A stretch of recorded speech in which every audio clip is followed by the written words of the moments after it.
Yo, YouTube, what's up? We're back here with another workout, starting off this week fresh. And we're gonna do something that I haven't done in a very long time, but my body is craving for, and that is corrective deadlifts. Now, if you watch my videos in the past, you've seen me do these 5 video tutorials on how to do the right deadlift, and it all has to do with being very conservative about spinal alignment, posture, core strength, and all that, rather than just beasting up the weight. So you've seen me use a dowel rod, either on myself or other people, in order to maintain that posture.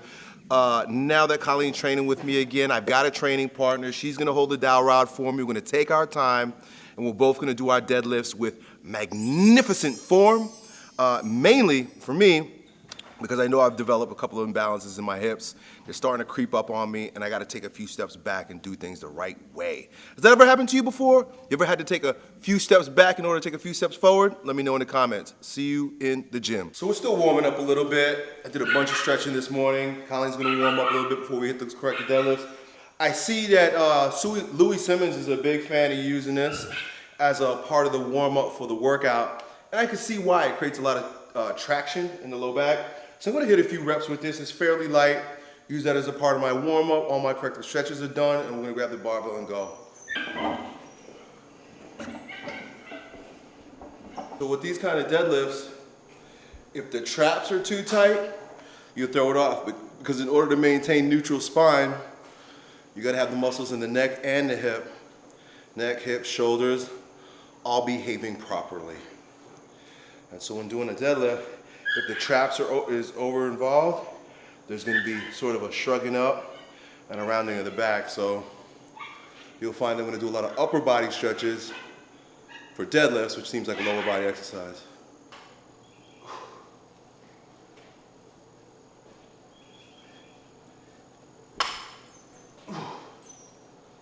It might not look like a lot of weight, but the concentration required to maintain that neutral spine, to draw the belly in and to activate the stabilizers, keep the shoulders down and back. Hyper conservative, but it's good to train in that way from time to time or phase to phase, because when that weight starts racking up and that barbell is pulling you out of alignment, you want your brain to know what it's like to go back to that neutral position, right? To train perfect, and then performance will tend towards perfection. Put shoulders down and back, much more. Pin them shoulders, pin them back, the whole way through. Chin. Good. Slight bend. Tip it forward. Good. Keep my fingers together. Yep, the whole way through. Another thing you'll notice is that we're starting from the top of the position. Rather than, like when you see me doing very heavy deadlifts, I leave it on the ground, I bring it up and then drop. Why are we doing it the exact opposite? Because you're stronger in the eccentric portion of the movement. So we're kind of taking it from the top and slowing it down on our way down, and then popping up a little bit quicker.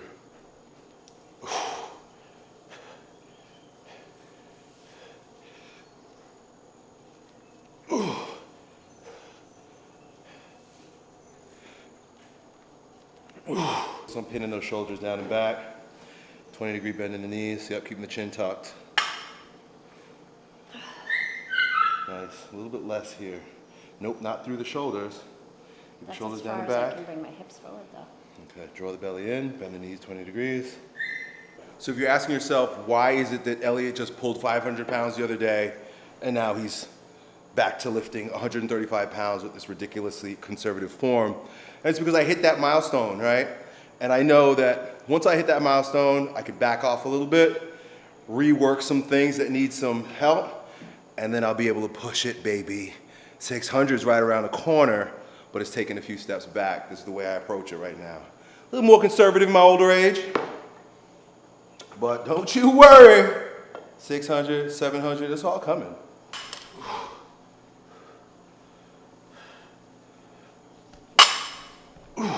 So what we're gonna do next are bent over rows done in a corrective fashion also to support the deadlift, because one of the areas we sort of fail in the deadlift is with the upper back. There could be a lot of rounding, collapsing of the shoulder girdle. So what we're gonna do is bent over rows, but maintaining the same neutral spine. Watch how we do it. Go ahead, babe. Good, so like bending the knees, and it's almost like she's gonna go do a deadlift, but she's gonna pause right there, and then draw the elbows back. Boom. Very nice. So keeping the neck nice and long, shoulders away from the ears. Oh, very good.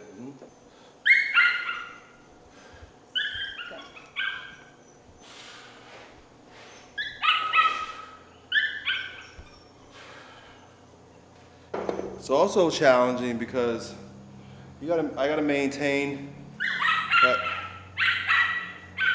my center of gravity is over my base of support, so it's almost like a boom effect, and so the core has to work really hard to be able to maintain that out there. From the outside, it looks like these workouts, like we're not really doing much, because all of the concentration is intermuscularly focused and intramuscularly focused. So there's a whole lot of synapses going off in the nervous system in order to keep some muscles relaxed and some muscles contracted. So rather than, I like to beast things around, I like to pick heavy shit up and throw it and be an animal that way, this is really requiring this kind of focus, this kind of strength. Fooey, leave that! There's a ball under there I think he's trying to get. Where's that ball?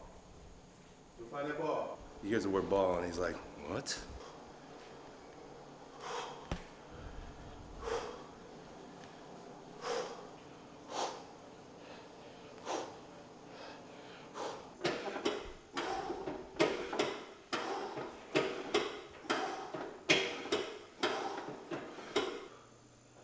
Feels so good.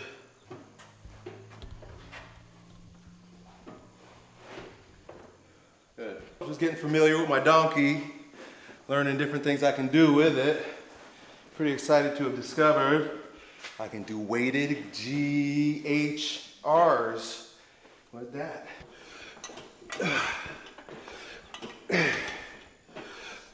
Wow, that's awesome. I like it a lot. Squeeze the butt, use the legs, good. I really like this. I really like this a lot. Gets me to load the lower back posterior chain without the axial loading of, the barbell. And so I'm getting a good workout here, but without the compression, It's actually giving me a decompressive effect. My spine is lengthening down at the bottom. And so this is kind of like strength training and rehab. Perfect for today's workout anyway.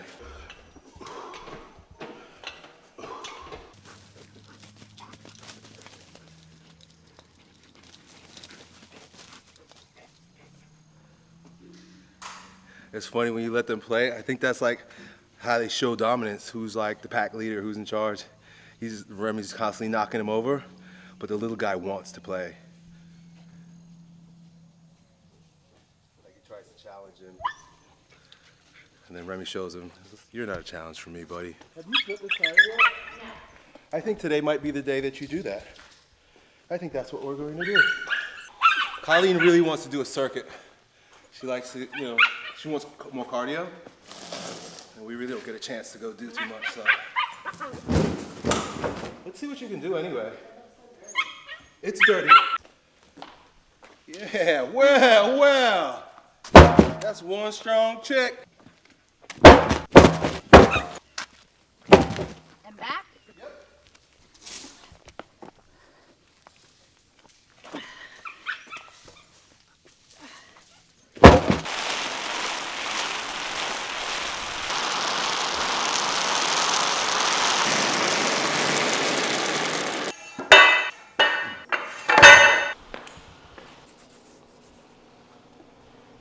So this is really not very heavy. It's moderate weight for me. Haven't done it in a very long time, but I still know it's pretty moderate. And the key here for today is speed. Last time I did farmers, if you notice the rotation, we went for distance. Today will be for speed. And then my third week will be for weight. So that's how I undulate or rotate my strongman lifts.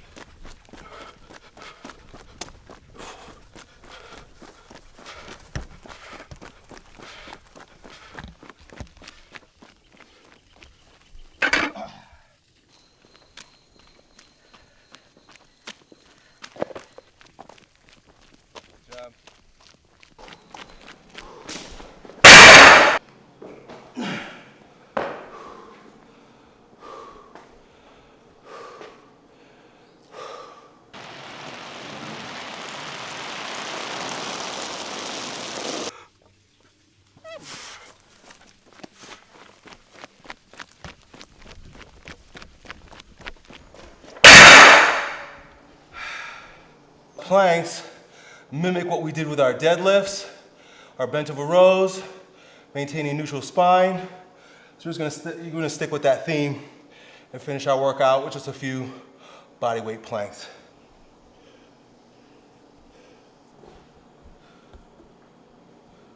So that's it, YouTube. Today was a deceivingly brutal workout. Plus, it's humid as heck out here. So it was a tough one for me. Hey, if you used to like watching my old Yo Elliott videos, or answering your Q&As about everything related to lifting, check out my most recent Yo Elliott videos here on this channel. I think you're gonna enjoy it. Send me your questions, and we'll have a great time. Until next time, done.